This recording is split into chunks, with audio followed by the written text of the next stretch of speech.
আসসালামু আলাইকুম। চলে এলাম বাড়িতে। এখন আমরা চলে যাচ্ছি বর্ষাকালে ধান কাটার জন্য। আর সাথে আমার ছেলেও যাচ্ছে। গতকালকে বৃষ্টি হয়েছে আর সেই বৃষ্টিতে পুরো নাওটি ডুবে গেছে। নাওয়ের পানিগুলো সেচে রওনা দিলাম খেতে যাওয়ার উদ্দেশ্যে। আমাদের এই হাওর অঞ্চলে বর্ষাকাল এলেই নাও দিয়ে এভাবে চলাচল করা লাগে। আমাদের আশেপাশের গ্রামগুলো আমাদের মতো একই অবস্থা, তারাও আমাদের মতো এভাবেই নাও দিয়ে চলাচল করে। আমরা চলে এলাম ধান কাটার খেতে। এসে দেখি মা ক্ষেতের ভিতরে একাই ধান কাটছে। আমিও রেডি হয়ে মার সাথে নেমে পড়লাম ধান কাটার জন্য। এখন আমরা যে ধানগুলোকে কাটছি এগুলোকে আউশ ধান বলা হয়। এর পাশাপাশি আমন ধানও লাগানো হয়েছে। এগুলো আমরা যখন পানি থাকবে না তখন সেগুলোকে কাটবো। আমার ছেলে যখনই বিলে আসে তখনই শুধু শাপলা ফুল তোলার জন্য ব্যস্ত হয়ে যায়। আমাদের ধান কাটা শেষ।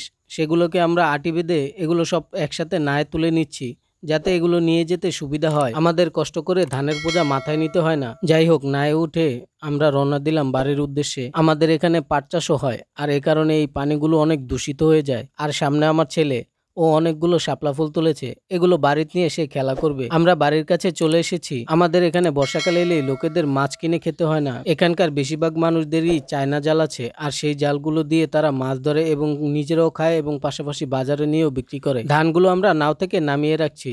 আমাদের আরো ক্ষেতে ধান আছে। সবগুলো ধান একত্রে করে বুম দিয়ে আমরা এই ধানগুলোকে ছড়ে নিব। এরকম ভিডিও আমি কখনোই বানাইনি, এই প্রথম। যদি আপনাদের ভিডিওটা ভালো লাগে তাহলে অবশ্যই শেয়ার করে দিবেন।